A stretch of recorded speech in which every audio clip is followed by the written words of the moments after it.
بات یہ کچھ اصطلاحات ہیں. اصطلاحات ایک تو کافر ہے, ٹھیک ہے نا. کافر کسے کہتے ہیں؟ کافر اس کو کہتے ہیں جو آدمی اسلام کے جو ضروریات دین ہیں ان میں سے کسی ایک کا بھی انکار کرتا ہے, وہ کافر ہے. ضروریات دین کا مطلب یہ ہے کہ دین اسلام کی وہ باتیں کہ جن کو ہر آدمی سمجھتا ہے کہ اسلام ہے, اسلام کا حکم ہے, اسلام کا عقیدہ ہے, تو اس کو کہتے ہیں ضروریات دین. ان میں سے کسی ایک کا بھی کوئی شخص انکار کر دے تو اسلام سے نکل جاتا ہے. مثال نماز ہے, ہر آدمی سمجھتا ہے, ہر مسلمان کو پتہ ہے کہ نماز اسلام کا حکم ہے. اذان ہے, ہر مسلمان کو پتہ ہے. قربانی ہے, ہر مسلمان کو پتہ ہے. ختم نبوت کا عقیدہ ہے, ہر مسلمان کو پتہ ہے. فرشتوں کا وجود ہے, ہر مسلمان کو پتہ ہے. آسمانی کتابیں ہر مسلمان کو پتہ ہے. یعنی یہ وہ بنیادی چیزیں ہیں جو ہر مسلمان جس سے واقف ہے. اس کو کہا جاتا ہے ضروریات دین, دین کی ضروری چیزیں. ان میں سے کسی ایک کا بھی کوئی مسلمان انکار کر دے گا وہ اسلام سے نکل جائے گا. سب کا انکار کرنے سے نہیں نکلے گا, کسی ایک کا بھی انکار کرنے سے نکل جائے گا. کوئی آدمی کہتا ہے کہ میں نماز کو نہیں مانتا, اسلام سے خارج ہے. کوئی آدمی کہتا ہے میں قربانی کو نہیں مانتا, اسلام سے خارج ہے. کوئی آدمی کہتا ہے میں ختم نبوت کے عقیدے کو نہیں مانتا, اسلام سے خارج ہے. تو اس کو کافر کہیں گے, ٹھیک ہے, جو اسلام کے کسی ایک عقیدے کا بھی یا ایک دینی ضرورت کا بھی انکار کر دے. یہ تو ایک عام کافر ہے, مطلق کافر ہے. اب کافر وہ ہوگا جو اپنے آپ کو مسلمان نہیں سمجھتا, ایک عام کافر ہے, ٹھیک ہے. ہندو ہے مثال, یہودی ہے, کرسچن ہے. ایک وہ کافر ہوتا ہے جو اسلام کو چھوڑ کے کوئی مذہب اختیار کرتا ہے, اس کو مرتد کہتے ہیں.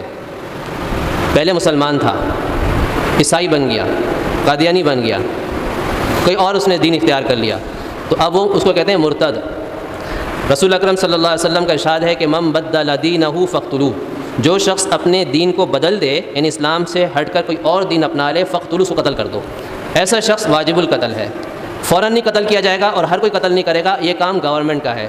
گورنمنٹ اس کو 3 دن کی مہلت دے گی. اگر اسلامی حکومت ہو اس کو قید کر لے گی. اس کو جو اسلام کے بارے میں شکوک و شبہات ہیں اس کو دور کیا جائے گا. تمہیں کس بات پر شک ہو گیا, کون سے حکم کے بارے میں تمہیں شک ہے, کس عقیدے کے بارے میں شک ہے, ختم نبوت کے عقیدے سے متعلق تمہیں شک آ گیا ہے, اس کے شکوک کو دور کیا جائے گا, اس کو سمجھایا جائے گا, اس کو ترغیب دی جائے گی, اس کی ذہن سازی کی جائے گی 3 دن تک. ایسا نہیں کہ فوراً قتل کر دیں گے, 3 دن اس کو مہلت دیں گے. بھائی تم مان جاؤ اسلام حق مذہب ہے, سچا دین ہے, اگر تم اس کو قبول نہیں کرو گے تو تمہیں قتل کیا جائے گا. 3 دن میں بھی اگر وہ نہیں مانتا تو پھر اس کو قتل کیا جائے گا. اگر مرد ہے, اگر عورت کوئی مرتد ہو گئی تو اس کو قتل نہیں کیا جاتا, بلکہ اس کو جیل میں رکھا جاتا ہے جب تک کہ وہ توبہ نہ کر لے. تو یہ ہو گیا وہ کافر جو مرتد کہلاتا ہے. ایک اور کافر ہے جو منافق کہلاتا ہے. منافق کا مطلب یہ ہے جس نے کلمہ تو پڑھ لیا لیکن دل سے نہیں پڑھا, زبان سے پڑھ لیا. اس کی ہم پہچان نہیں کر سکتے, ہم فیصلہ نہیں کر سکتے کہ منافق ہے. کیوں؟ کیونکہ دل کی حالت ہمیں نہیں معلوم ہو سکتی. رسول اللہ صلی اللہ علیہ وسلم کے زمانے میں وہ منافق پہچان لیے جاتے تھے, کیونکہ اس وقت آپ صلی اللہ علیہ وسلم کو اللہ تعالیٰ وحی کے ذریعے سے بتا دیتا تھا کہ بھئی یہ منافق ہے, کیونکہ اللہ تو دل کی حالت جانتا ہے نا. اب ہمارے پاس تو اللہ کی طرف سے کوئی وحی نہیں آتی, تو ہمیں نہیں پتہ چل سکتا ہے اس کے دل میں اسلام ہے یا کفر ہے. اس لیے ہمارے نزدیک یہ ہے کہ جو آدمی کلمہ پڑھے گا اور دین کی کسی بات کا انکار نہیں کرے گا, ہم اس کو مسلمان سمجھیں گے. بے شک دل میں کفر ہے لیکن دل کی چونکہ کیفیت ہمیں نہیں پتہ, اس لیے ہم اس کو مسلمان ہی سمجھیں گے.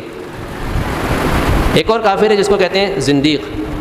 زندیق اس کافر کو کہتے ہیں جو ہو تو کافر اور اس کا دین بھی کفر ہے, اس کے عقیدے بھی کفریہ ہیں, لیکن اپنے آپ کو مسلمان کہتا ہے.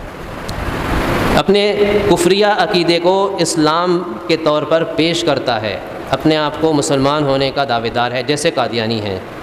قادیانیت اسلام سے اس کا کوئی تعلق نہیں, کفر ہے.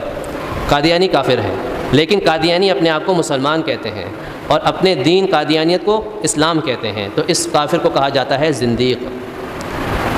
یا ہمارے زمانے میں آغا خانی بھی ایسا ہی ہیں, کیونکہ ان کے اندر ان کے دین میں بھی نہ نماز ہے, نہ زکوٰۃ ہے, نہ روزہ ہے, نہ حج ہے. چاروں بنیادی ارکان نہیں ہیں ان میں. تو ایسا شخص زندیق ہے. اب ایک شخص مرتد بھی ہو سکتا ہے, زندیق بھی ہو سکتا ہے. مثال کے طور پہ ایک مسلمان قادیانی بن گیا تو مرتد بھی ہے, زندیق بھی ہے. اور ایک شخص مرتد ہو سکتا ہے, زندیق نہیں ہو سکتا. جیسے ایک مسلمان عیسائی بن گیا, مرتد تو ہے, زندیق نہیں ہے.